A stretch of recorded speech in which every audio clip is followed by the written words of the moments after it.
5월 마지막 주일입니다. 하나님께서 가정의 달 5월달을 우리에게 주셔가지고 어린이날도 있었고 어버이날도 있었고 부부의 날도 있었고 스승의 날도 있었고 우리 성도님들이 나름 바쁘게 지냈던 달이 5월달입니다.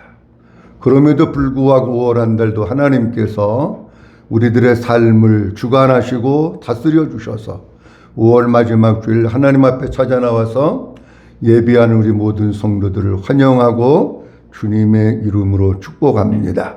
오늘 5월 마지막 주일 하나님께서 우리에게 주시는 말씀 고린도후서 4장 7절에서부터 11절 말씀으로 그래도 망하지 않는다. 이러한 제목으로 하나님의 말씀을 선포하겠습니다. 오늘 하나님의 말씀이 선포될 때 우리 성도님들이 귀를 기울여서 마음을 열고 그 말씀을 하나님의 음성으로 잘 받는 가운데 그 말씀이 우리의 마음 가운데서 깨달아지고 또 믿음이 되어서 우리가 신앙생활을 해 나가는 길에 어떤 고난과 어떤 핍박과 어떤 어려움이 있다고 해도 넉넉하게 승리하면서 살아나가는 우리 모든 성도들이 될 수 있기를 주의 이름으로 축원합니다. 한번 따라합니다. 그래도 망하지 않는다. 한 번 더 합니다. 그래도 망하지 않는다. 옆에 분하고 뒤에 분하고 앞에 분하고 인사 한 번씩 하도록 합니다. 한번 따라합니다. 우리는 망하지 않습니다. 자, 옆에 분 뒤에 분 보면서 인사 한 번씩 하십시오. 여러분들 지난 한 주간 동안 어떻게 사셨습니까? 저는 지난주에 감찰회가 있었는데 제가 농사꾼 아들 아닙니까? 근데 배밭에 가가지고 배 봉지 싸는 거는 처음 해봤어요. 그 감찰회 목사님 한 분이 저 이천에다가 어떤 사람이 이 그 배밭을 갖다가 알고 지냈던 분 같은데 좀 임대를 주면서 맡아서 좀 해줬으면 좋겠다. 내가 나이가 너무 많아가지고 일하기가 너무 힘드니까 해줬으면 좋겠다. 그래가지고 이 목사님 올해 처음 그것을 임대해서 받은 거예요. 그러니까 연말에 이제 그분에게 세를 줘야 되고 또 여러 가지 빼야 되고 어떤 분하고 같이 있는데 또 얼마의 세를 주고 남는 게 있으면 또 그분 또 줘야 되고. 근데 요즘 시골에 일할 사람이 없대요. 그래가지고 일꾼 사는 게 막 힘들고 그랬다고 감찰회 목사님이 좀 오셔가지고 사모님하고 오셔서 배 싸는 걸 좀 도와줬으면 좋겠다. 그렇게 얘기를 해서 그 감찰회 목사님들이 또 얼마나 착해요. 다 이천 가가지고 그 배를 싸는 거를 했습니다. 근데 와, 배나무 한 그루에서 보통 배를 몇 개 따느냐고 하면 적게는 300개. 그리고 기본 400개 정도를 딴답니다. 그러니까 한 나무를 쌓는 게 내가 목사님하고 또 사모님하고 셋이 한 나무를 쌓았는데 한 나무 배를 쌓는 게요 1시간 반 정도 걸리더라고요. 물론 우리는 이제 처음 해보는 거니까 그것만 전문적으로 하시는 분들 같이 뭐 잘하고 그러진 못하지만 그래도 야 이게 한 나무 쌓는데 1시간 반에서 2시간 이렇게 걸리면 배밭에 있는 거 다 쌀려면은 와, 한 달 이상 걸리겠다. 그래서 난생 처음 배밭에 가가지고 배봉지 쌓는 걸 했어요. 근데 여러분들이 제 그 푸사를 보는지 모르지만 푸사에 배밭에 가서 배봉지 쌓는 걸 올렸는데 누가 그러더래요. 목사님 요새 배농사 지러 다니세요? 물어보더라고요. 아니, 배농사 지러 다니는 게 아니고 그 목사님 도와드리려고 봉사하러 갔다가 왔는데 야, 이게 농사 짓는 게 보통 어려운 게 아니로구나. 저는 이번 주에 그러한 일들이 있었습니다. 오늘 본문 말씀을 보면서 우리 사람들은 누구나가 고난의 길, 십자가의 길, 핍박의 길을 가고 싶어 하는 사람은 아무도 없습니다. 다 평안한 길을 가기 원하고 그리고 세상 사람들이 많이 얘기는 꽃길만 걸으세요. 그러잖아요. 근데 모든 사람들이 꽃길 가길 원하는 거예요. 근데 여러분 이 세상의 삶은요 우리가 꽃길 가고 싶다고 꽃길을 가는 게 아니야. 예기치 않게 우리 예수 믿는 성도들이 가는 길에는 때로는 고난도 있고 사망의 음침한 골짜기도 걸어갈 때가 있습니다. 우리가 진짜 믿음으로 안 사는 사람들, 다시 얘기하면 어영부영 신앙생활하는 사람들에게는 고난과 핍박도 없습니다. 그런데 진짜 예수님으로 살고 진짜 복음으로 살고 진짜 믿음으로 사는 사람들에게는 고난도 있고 핍박도 있다고 하는 겁니다. 그런데 우리가 알아야 될 게 뭐냐고 하면 그런 고난과 어려움 속에서 하나님을 원망하거나 하나님께 불평하면 안 된다는 겁니다. 우리는 그 고난의 통로를 거치면서 하나님께서 나로 하여금 왜 이 고난의 과정을 통과하게 하셨는지, 그 뜻이 무엇인지 하나님의 음성을 듣고 살면은 그것이 우리가 더 하나님의 사람으로 세워지는 것이고 믿음의 사람으로 세워지는 겁니다. 우리 성도들이 결코 두려워하지 말 것은 뭐냐고 하면 예수님 진짜 복음으로 사는 사람들은 망하지 않는다는 겁니다. 하나님께서 우리의 편이 되시고 하나님이 우리를 도와주시고 하나님이 우리를 붙잡아 주시고 하나님 우리에게 감당할 수 있는 능력을 주시기 때문에 결코 복음으로 사는 사람들, 진짜 믿음으로 사는 사람들은 망하지 않는 것이 우리 예수 믿는 사람들입니다. 우리 성도님들, 우리의 가는 길에 어떤 일이 있을지는 아무도 모릅니다. 그런데 가는 길에 고난이 있다고 해서 넘어지고 쓰러지는 것이 아니라 주님만 붙들고 주님으로 승리하는 성도들이 될 수 있기를 주의 이름으로 축원합니다. 오늘은 본문 말씀 고린도후서 4장 7절서부터 11절 말씀 봤는데 오늘은 9절 말씀을 중심으로 해서 말씀을 드리려고 합니다. 먼저 9절 말씀 다 같이 한번 보도록 합니다. 시작. 박해를 받아도 버림받지 아니하며 거꾸로 뜨림을 당하여도 망하지 아니하고. 아멘. 오늘 두 가지 말씀 드리려고 하는데 하나는 뭐냐? 박해를 받아도 버림받지 않는다는 겁니다. 한번 따라합니다. 박해를 받아도 버림받지 않습니다. 뭐를 받아도? 박해를 받아도 우리가 가지고 있는 개역개정에는 박해를 받아도, 얼마 전까지 쓰던 개역성경에는 핍박을 받아도 버림받지 아니하며 이렇게 말씀합니다. 우리 성도들이 핍박을 받는다고 해도, 박해를 받는다고 해도 결코 버림받지 않는다는 겁니다. 사도 바울은 다메섹에서 예수 그리스도를 만났습니다. 그리고 그 주님을 만나고 보니까 그 주님이 보배인 것을 알았습니다. 그래서 사도 바울은 사람들에게 보배 되시는 예수 그리스도를 전하는데 복음의 핵심은 뭐냐? 예수님이 우리의 주인이십니다.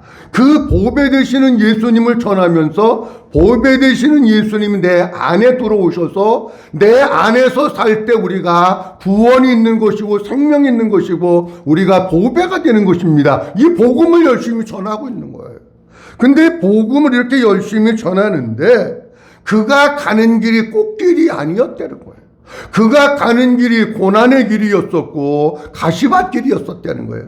여기 박해를 받아도, 박해라고 하는 단어, 핍박이라고 하는 단어는 어떤 뜻이냐고 하면 사냥하다, 쫓아가다, 괴롭힘을 당하다, 그런 뜻입니다. 그러니까 지금 박해를 받아도 그랬으니까 박해를 지금 누가 받고 있는 겁니까? 바울이 받고 있는 거예요.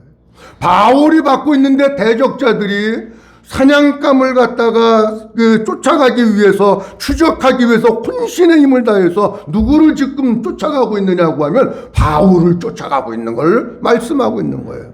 그러니까 바울은 뭐가 된 거냐? 사냥감이 된 거야.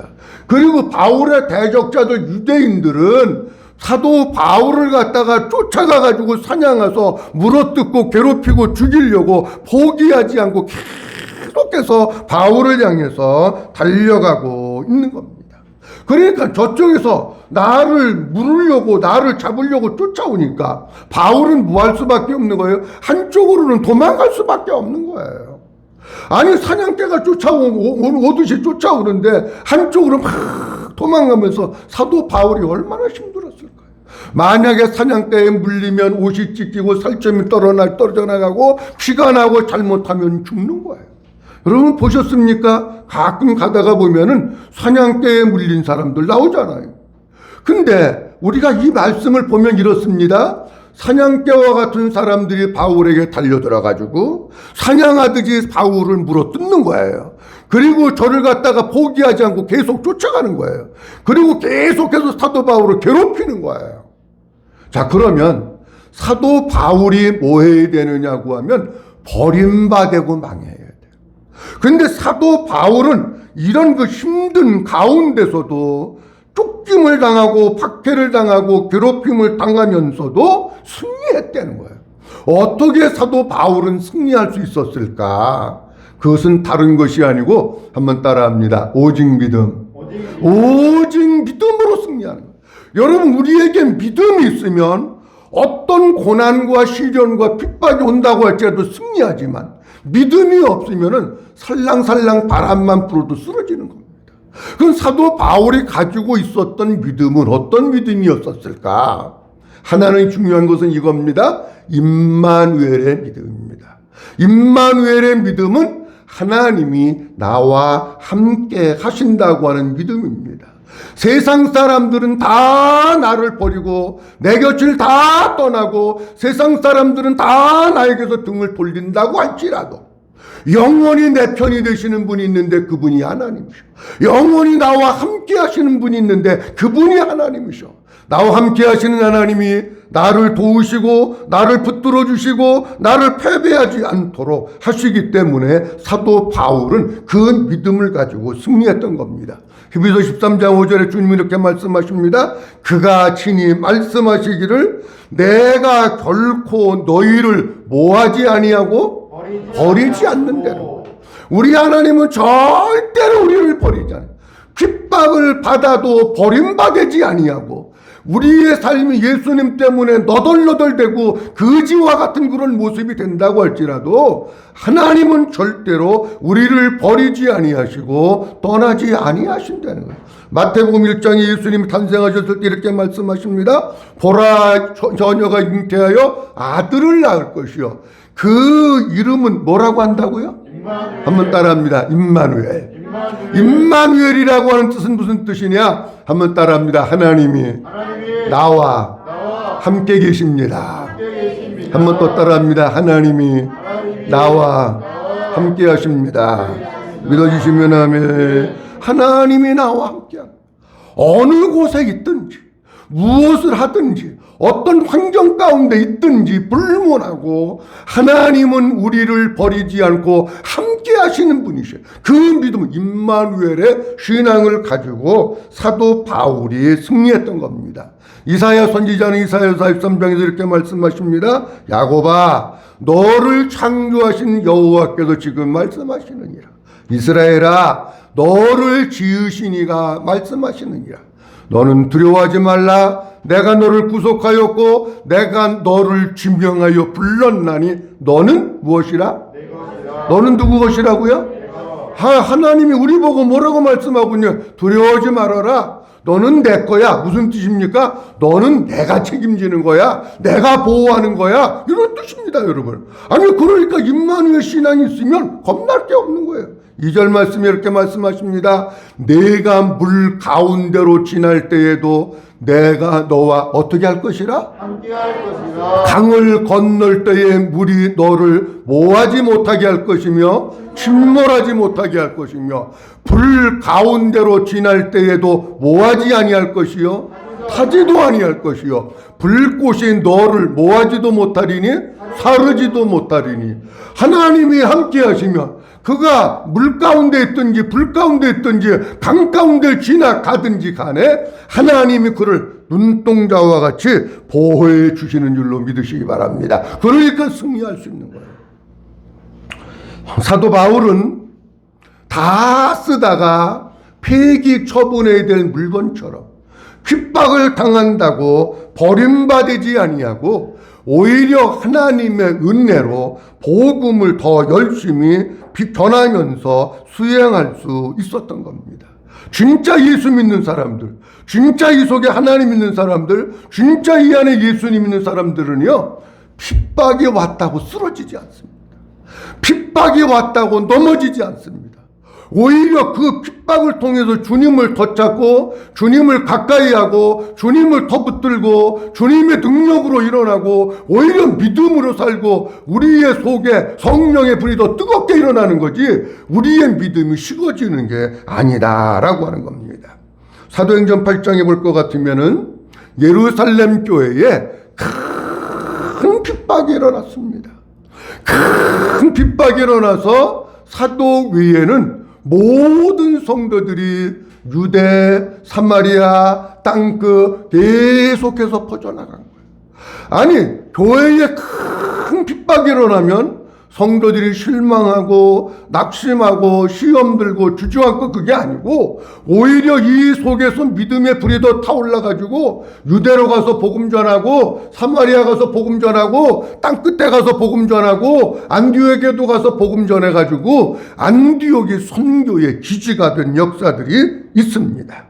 진짜 예수님이 내 안에 계시고 우리의 주인이 예수님이시고 우리의 이 속에 하나님의 생명이 있다고 하면 어떤 핍박이 와도 우리 성도들은 당하면 당할수록 더 믿음이 강건해지고 더 주님을 가까이 하고 더 주님으로 살게 되는 줄로 믿습니다.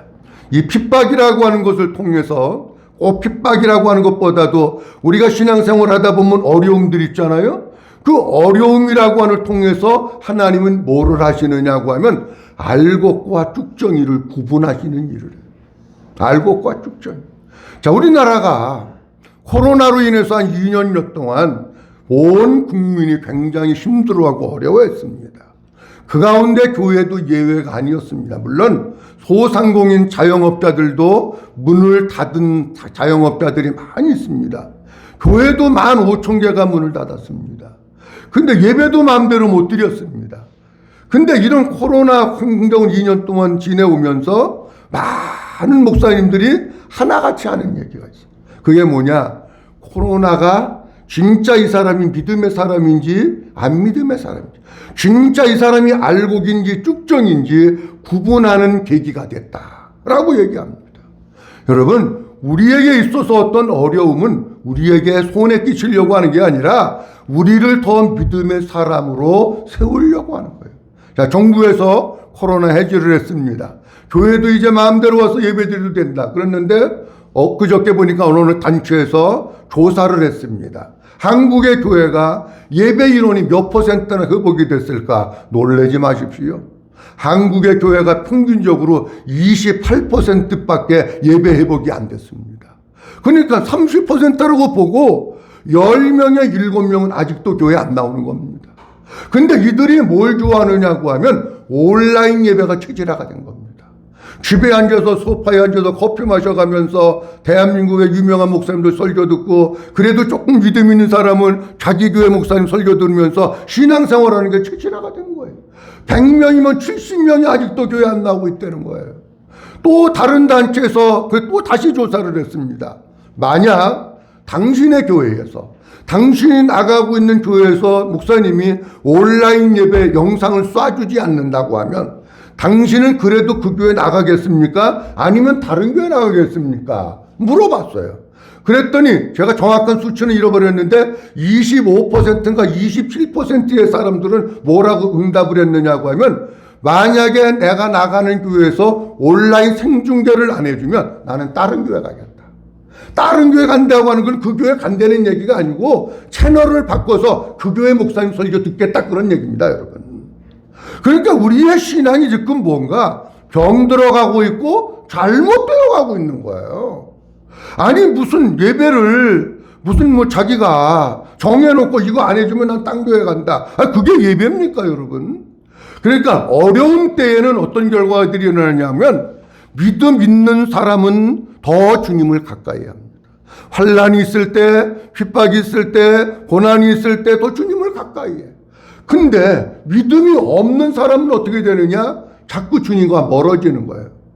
그러니까 알곡은 보세요. 시골에서 농사를 짓다 보면은 알곡과 쭉정이를 키로 까부르잖아요. 제가 농사꾼 아들이잖아요.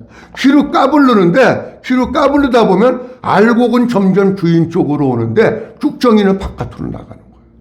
여러분, 어려움이 있을 때도 주님을 가까이 하는 사람은 알곡일 가능성이 많고, 어려움이 있고 힘든 일이 있을 때 주님을 자꾸 멀리하는 사람은 쭉정이일 가능성이 많다. 다시 얘기합니다. 힘들고 어려울 때 주님을 가까이 하고 믿음으로 살고 예배드리면서 살려고 하는 사람은 복음을 알고 하나님의 생명으로 사는 사람일 가능성이 많고, 아니면 예배도 안 드리고 어려움일 때 자기 마음대로 싸돌아다니는 사람들은 하나님의 생명이 없을 가능성이 많다. 그런 얘기입니다. 우리 주님은 이렇게 말씀하십니다. 우리가 이 땅에 살다가 예수 믿음으로 말미암아 핍박을 받을 수 있습니다. 그런데 핍박 받을 때 어떻게 하라고 말씀하고 있느냐고 하면 마태복음 5장에 보면 주님은 이렇게 말씀하십니다. 나로 말미암아 너희를 욕하고 박해하고 거짓으로 너희를 거스려 모든 악한 말을 할 때에는 너희에게 뭐가 있나니? 바로 보세요. 나로 말미암아. 예수님으로 말미암아 너희가 욕을 먹었어. 예수 믿는다고, 주일 지킨다고, 복음으로 산다고, 믿음으로 산다고 핍박을 당하고 박해를 당했어. 그러면 너희에게 뭐가 있다고요? 복이 있는 거예요. 12절 말씀 보면 이렇게 말씀합니다. 다 같이 한번 봅니다. 시작. 기뻐하고 즐거워하라. 하늘에서 너희의 상이 큽니다. 너희 전에 있던 선지자들도 이같이 박해하였느니라. 아멘. 우리가 핍박받을 때 원망하고 시험에 들지 말래. 오히려 기뻐하고 즐거워하라는. 왜냐고 하면 하늘에서 너희의 뭐가 큽니다. 이게 상 받으려고 하나님 우리에게 상 주시려고 하는 것이로구나. 여러분 보세요. 상 주면 좋아요, 안 좋아요? 좋잖아요. 아니, 학교에서 주는 상 받아도 좋아. 요즘에는 뭐 상이라고 종이 하나 주고 말도 마. 옛날엔 그래도 뭐래도 줬어. 근데 종이 하나도 주니까 좋은 거야, 상이. 여러분, 핍박이 있고 고난이 있고 박해가 있을 때 하나님 원망하고 주저앉지 말고 기뻐하고 감사하면서 믿음으로 승리해서 하나님 앞에 섰을 때에 상 받는 성도들이 될 수 있기를 주님의 이름으로 축원합니다. 시편 9편 10절 말씀에 보면 시편 기자가 이렇게 말씀하고 있습니다. 여호와여 주의 이름을 아는 자는 주를 의지하오니 이는 주를 찾는 자들을 뭐하지 않는다고요? 하나님 안 버리시는 분이에요. 박해를 당해도 버림받지 아니하며 진짜 주님을 찾는 사람들, 진짜 주님을 의지하면서 주님으로 사는 사람들은 어떤 일이 있어도 하나님이 버리지 않는 줄로 믿으시기 바랍니다. 안 버리십니다. 시편 37편 25절 말씀에 보면은 내가 어려서부터 늙기까지 의인이 버림을 당하거나 그의 자손이 걸칙함을 보지 못하였도다. 아멘. 보세요. 시편 기자가 평생 신앙생활을 하면서 본 거예요. 근데 보니까 어려서부터 늙기까지 한평생을 본 거야. 그런데 의인이 뭐를 당하거나? 버림을 당하거나. 한 의인이라고 하는 것은 어떤 사람이 의인이냐고 하면 예수 그리스도를 믿음으로 하나님께 의롭다 인정함을 받은 믿음의 사람이 의인이에요. 믿어주시면 아멘. 근데 의인은 하나님의 절대로 안 버리신다는 거예요. 그러니까 우리가 박해를 받아도 하나님은 안 버리셔. 우리와 함께 하시고 우리를 붙잡아 주시고 우리를 도와주시고. 우리 성도님들 신앙생활하다가 어려운 일 있다고 코 빠지지 말고 하나님이 나에게 상 주시려고 하는 거로구나. 하나님은 나를 붙들어 주시고 버리지 않는구나. 하나님의 능력으로 승리할 수 있기를 주님의 이름으로 축원합니다. 둘째로는 거꾸로뜨림을 당해도 망하지 않는다고 하십니다. 오늘 아까 본 말씀 4장 9절 말씀에 보면 이렇게 말씀하고 있습니다. 다시 한번 읽어봅니다. 시작. 박해를 받아도 버림받지 아니하며 거꾸로뜨림을 당하여도 망하지 아니하고. 또 하나는 뭐냐고 하면 거꾸로뜨림을 당하면 망해야 되는 거예요. 근데 거꾸로 뜨림을 당해도 망하지 않는다는 거예요, 주님은. 자, 여기 거꾸로 뜨림이라고 하는 것은 어떤 뜻을 가지고 있느냐면 내 번지다, 내 버림을 당하다 라고 하는 뜻으로 갑자기 누군가에 의해서 습격을 당하는 것을 말합니다. 망한다고 하는 것은 어떤 뜻이냐고 하면 멸망하다, 죽다, 그런 뜻이에요. 자, 그럼 거꾸로 뜨림을 당한다고 하는 말을 제가 그냥 조금 알기 쉽게 설명을 드리면 이런 뜻입니다. 요즘 한국 사람들이 건강에 관심이 많습니다. 등산하는 사람들이 많아요. 근데 등산을 쭉 가면 보통의 사람들은 중간에서 하산하는 경우가 없습니다. 그 산이 뭐 100m가 됐든 200m가 됐든 300m가 됐든지 정상까지 올라가서 정상에 무슨 봉 몇 메타 이런 거 있잖아. 거기서 사진 하나 찍고 바람도 쐬고 함께 경치도 보고 땀도 식히고 그리고 차 한 잔 마시고 어떤 사람은 라면 하나 끓여 먹고 그러고 내려오잖아요. 자, 예를 들어서 A라고 하는 사람이, 아니 이장우라고 하는 사람이 등산을 가가지고 350m 정상에 정상 정복을 하고 사진을 찍고 땀도 식히고 그러려고 이쪽에 와서 이렇게 보니까 여기가 낭떠러지야. 여러분 산에 가면 그런 데 많아요. 그 낭떠러지인데 여기서 땀을 식히면서 참 아름답다, 너무 멋있다, 너무 좋다, 잘 올라왔다 그러면서 그거를 감상하면서 보면서 잠시 쉬고 있는 거예요. 아니 근데 정신병자 같은 사람이 어떤 사람이 뒤에 와가지고 뒤에서 나를 갖다 확 밀어서 낭떠러지로 떨어졌다면 죽을까요, 살을까요? 네? 죽어요? 죽으면 좋겠어요? 그건 아니야. 그래, 그러면은 누군가가 확 밀어가지고 내가 저 밑에 낭떠러지 떨어졌다면 그건 희망이 없는 거야. 그거는 죽을 수밖에 없는 겁니다. 그런데 하나님은 뭐라고 말씀하시느냐? 그런 걸 얘기하는, 갑자기 누군가의 습격을 당해가지고 얻어 터지고 내던짐을 당하고 그랬는데 망하지 않는다, 죽지 않는다, 그렇게 말씀을 합니다. 근데 사도행전에 보면 바울이 이런 경험을 만났는데 루스드라에서 복음을 전할 때입니다. 유대인들이 아까 사냥감을 쫓아오듯이 계속해서 쫓아와서 괴롭힌다고 그랬잖아요. 밖에가 유대인들이 포기하지 않고 계속 따라오는 거야. 그 대적자들이 루스드라까지 따라와가지고 사도 바울을 습격을 합니다. 그 거꾸로 뒤림을 당한다고 하는 뜻이 습격한다 그런 뜻이 있다고 그랬는데 사도 바울을 와가지고 습격을 하는데 갑자기 돌을 가지고 와서 한두 명이 아닌 여러 명이 돌을 가지고 와서 사도 바울을 돌로 내리까고 그냥 사도 바울을 돌로 치는 거예요. 그러니까 갑자기 그냥 있다가 돌에 맞으니까 바울이 어떻게 됐겠어요? 밑에 그냥 쓰러져서 피 흘리고 그냥 까무러쳐 버린 거예요. 사람들이 보니까 죽었다. 그래가지고 사람들이 죽은 줄로 알고 질질질질 끌고 들어다가 저 성 밖에다 갖다가 버린 거예요. 근데 버렸는데 사람들은 다 죽었다고 생각을 했어. 근데 하나님이 아직 할 일이 남아서 죽이지 아니하시고 까무러치고 기절한 상태에서 죽게 버려두시지 아니하시고 그를 다시 살리신 거예요. 그를 다시 살리셔서 사도 바울이 다시 와가지고 성에서 복음을 전합니다. 이게 뭐냐고 하면 거꾸로 뜨림을 당하여도 죽지 아니하고 거꾸로 뜨림을 당하여도 멸망하지 아니하고 라고 하는 뜻이에요. 근데 여기서 우리가 잘 생각해야 됩니다. 사도 바울이 그렇게 돌에 맞고 습격을 당해가지고 이번에는 살았어. 근데 만약에 이런 얘기입니다. 만약에 사도 바울이 돌에 맞아 습격을 당해서 돌에 맞아서 기절해서 죽었어. 자, 잘 대답을 잘하셔야 됩니다. 그럼 사도 바울이 망한 겁니까? 신앙적으로 잘 생각해야 되셔야 돼요. 그 돌에 맞아서 죽었다고 사도 바울이 망했어, 멸망했어, 죽었어? 아닙니다, 여러분. 사도 바울이 혹시 돌에 맞아서 죽었다고 해도 사도 바울은 망한 게 아닙니다. 뭐냐고 하면 꿈에도 그리던 주님의 품에 안기는 겁니다.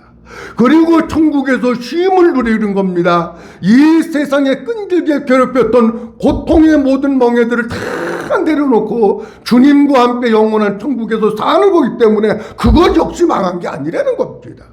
육신적으로 생명이 살았느냐 죽었느냐가 중요한 게 아니고, 사도 바울이 돌에 맞아서 죽어도 그거는 망한 게 아니야.